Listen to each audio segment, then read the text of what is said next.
Hey, welcome back to the Words on Writing.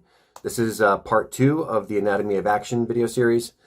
This is going to talk about the organs of your action scenes. That's right. We're going to take the whole metaphor and go real hard, and we're going to talk about bile and digestive tracts. We're not really going to do that, but we're going to talk about the organs in terms of things that hopefully will help you keep in mind what we all ought to be doing when we're writing action scenes.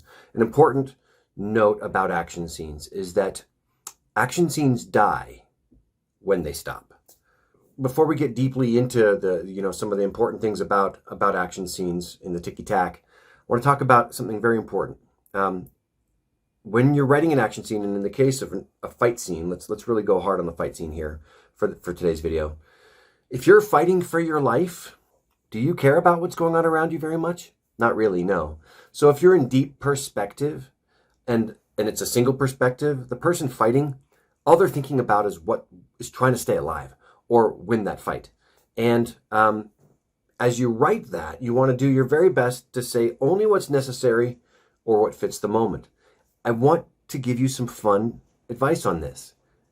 If a joke, if humor just seems to just kind of be coming from something, some scene, some interplay, some tension or conflict, do it. There is literally not much better in writing than eliciting a choked burst of laughter from a reader who is tense with what's happening. So, the thing about scenes, action scenes, all scenes need to breathe. They need to have blood pouring through them. They need to have something moving them forward. Be careful stopping the action. Do everything you can to move it forward. And we're going to talk about a few things that I think make up the organs. Okay, first off, think about what organs do in our body. They process kind of what goes in there, and they keep our life moving. They keep our life actually alive, right? They keep us alive. You can tell I'm a trained doctor, can't you?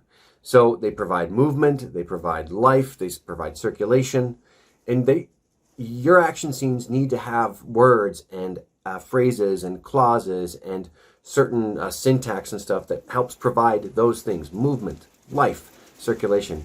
Hopefully you can hear the rain that's just suddenly come pouring down. That's rad. Okay, so some of the things that you can do to help your action scenes really have movement is think about the words you're using. Do your very best to avoid the passive voice in this one, okay? You don't have to always avoid passive voice, but in action scenes, your best bet is punchy subject, verb, object sentences, okay? With some modifiers like an adjective about how something feels, or how fast it went, or how it sounded, or how it tasted, or what your opponent smells like, or what the turf under your feet feels like or smells like, or something like that. I mean, it's an indelible sensory input. If somebody's fighting in a mossy forest and their feet keep ripping moss, and they feel like they're smelling the earthy tones of the forest floor. If you do that deftly, carefully, find where something like that might be able to go, it can really enhance your action scene. It can also build character. It shows that this character they're aware of the world. It makes them feel like a more realized character. It's super cool. So, okay, those sensory things, action words and phrases and clauses. Again, watching out for passive voice. Use that good punchy syntax.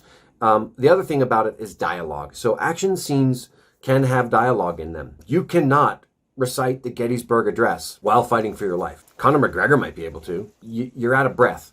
Your mind's distracted. You're not really able to focus in the way you'd need to because you're focusing on staying alive, right? And you're out of breath.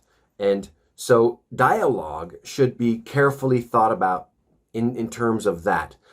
What exactly would somebody be saying? If they're the kind of person who taunts or mocks, that's a great time to have that in there. Spider-Man's a character who taunts and mocks and uses sarcasm throughout action scenes.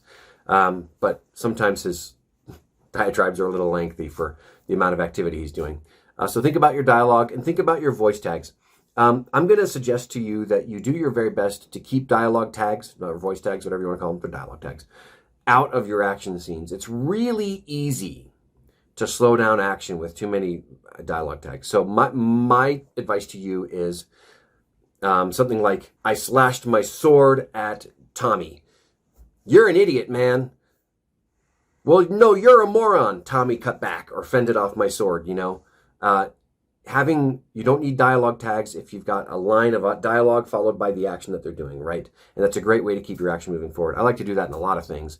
Scenes where somebody's having a conversation, it's a great way to actually reduce the amount of no movement exposition happening in certain scenes, especially early scenes in a book, is to make somebody be moving or doing something. In one of my books, In Carry Your Heart, Josh is dating a girl named Daisy, and they're having an important conversation, and the important conversation is really what needs to be happening here for the reader to be able to enjoy the story and for the story to be moving along well. But it's dull if they're just talking to each other, right? So I have them preparing dinner together. And it worked really well, actually. It was able to reveal a little bit more of character around Daisy, what she doesn't like to cut or does like to cut, or Josh or something like that. So, okay.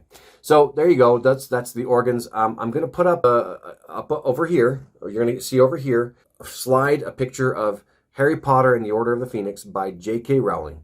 Here's what I want you to do. I want you to pause it, and if you can, blow it up and look it up. Just read it through like you're normally reading it, and identify if there are parts that say, or that make you kind of like get bored, or if it feels like the action's just not moving along. Now, I want you to know that this is the tighter, deeper, more detailed aspects of craft. And craft is really important because it helps us tell good stories. But the point is we're telling really good stories. Readers don't notice craft a lot of the time because they're just caught up in the story. So if you can write a really great story, and your craft doesn't have to be perfect. So don't worry about perfection. But these are some things you can do with the action scenes to make them kick butt and to breathe and to move forward. So check out J.K. Rowling, Harry Potter and the Order of the Phoenix. See where the action scenes seem to kind of, I don't know, languish a little bit. Check out her sentence length. Check out the details she's adding when maybe they're not necessary. And you're going to find out from what she did, who's a very accomplished writer, and it's still a great book, fun book, that you can learn from. Okay? And if J.K. Rowling can do it, and she's a pretty good writer, but not perfect, so can you. Okay? Thanks for tuning in to this Words on Writing. One of my videos in the near future will be about productivity, which I'm trying to apply myself because, boy, I have a lot of things that are trying to pull me from this. I hope you're enjoying your creative experience right now, and I hope that you're reading good books. Until next time, keep reading and keep creating. See ya.